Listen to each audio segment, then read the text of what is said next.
So today, I was actually doing some writing, and when I was writing and creating my writing book or assignment, something came to me, and what I remember is when I was young, since I struggled with social anxiety, putting myself out there, talking to people, and just not having that confidence within myself and having that self love, I struggled to be a version where I was more confident, where I can go up to people and just talk to them, or I can just have a normal conversation with just anyone, which I literally could not do. I couldn't even hold myself a toward a person who was attracted to, just in general.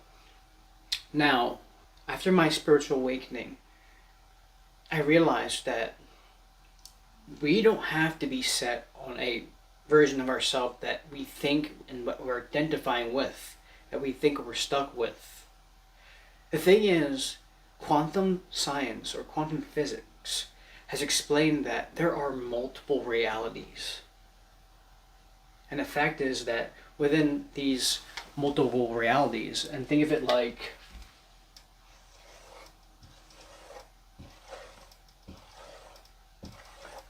realities that kind of intersect.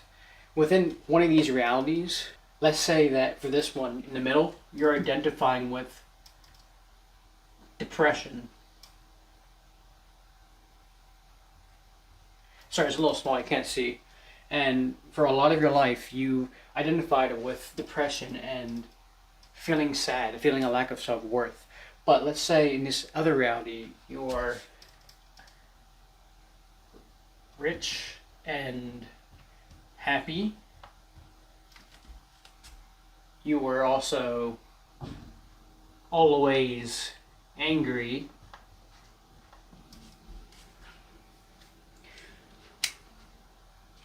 So let's say in this instance that in this reality you're always sad and you're always depressed, you're not happy. What if you can change that where you can either be rich and happy or just prosperous? You can also be always angry in another reality. But the thing is that you can literally change that version of yourself, and you don't have to identify in that one form or that one state of being. Because how I always viewed it is I thought I would literally never thought I would be who I am today. And it's funny because I do remember there was one time where I went to a volunteer with my sister and my mother, and we went to a church to help out for the winter time. And I remember asking my sister, because she just had this ability to just go up and talk with anyone and not really feel a certain way. It just comes naturally where you just go up to someone and talk to them. I remember asking her one time, how do you do it? And she said, how do you do what?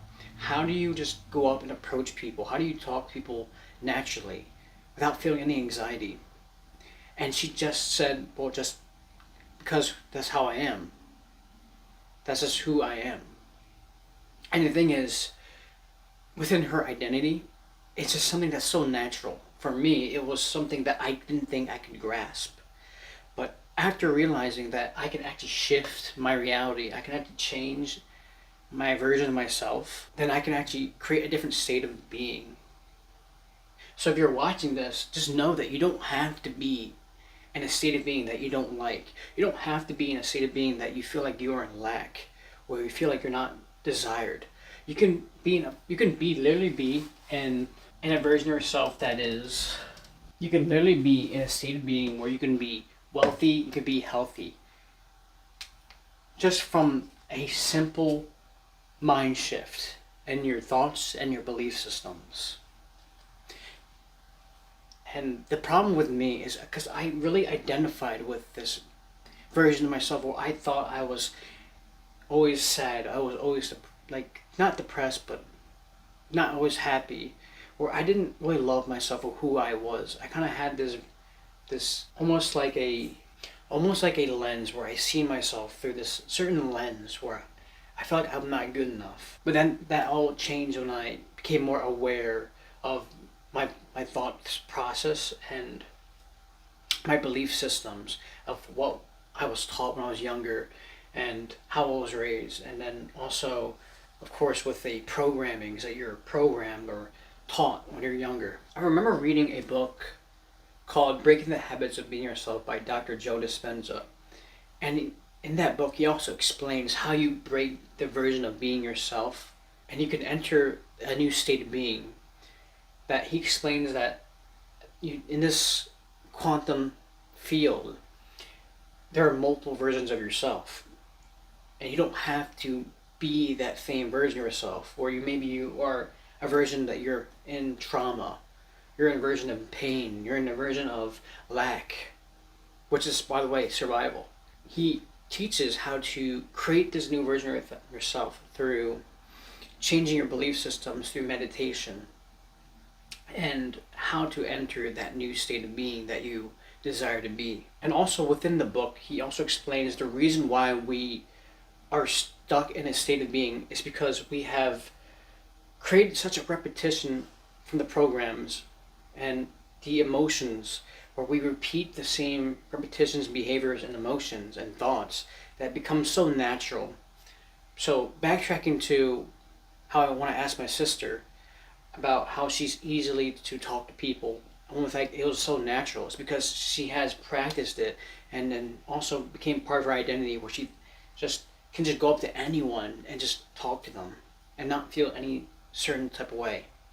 Whereas when I just felt anxiety and just cared about what other people thought of me, about me. So realize that once you understand about the habits, the beliefs, and the emotions and the triggers, once you become aware of those things in your life, you can literally shift your state of consciousness, your state of being, into that version of yourself. And yes, it will take practice. It's not like once you realize it, it's going to be immediately done. There is going to be practice. For you're not always going to see instant results. It's not like when a poor person goes instantly rich, although in some cases that might happen. But for most of the cases, it takes time. They take that build up, that art. So if you're watching this video today, get a book, get a journal, write down on your phone, it doesn't matter, on a notepad, some things throughout the month.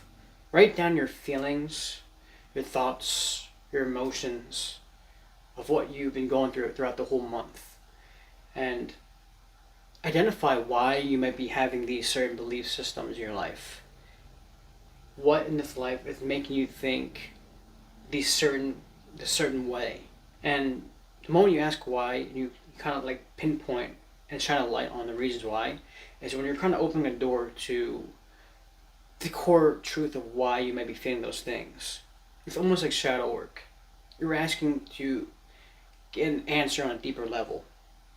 And you have to become aware if you want to actually shift your reality. And just know that you don't have to be bound by one state of being. You can always change your state of being. And if I didn't find out about this, I wouldn't be who I am today.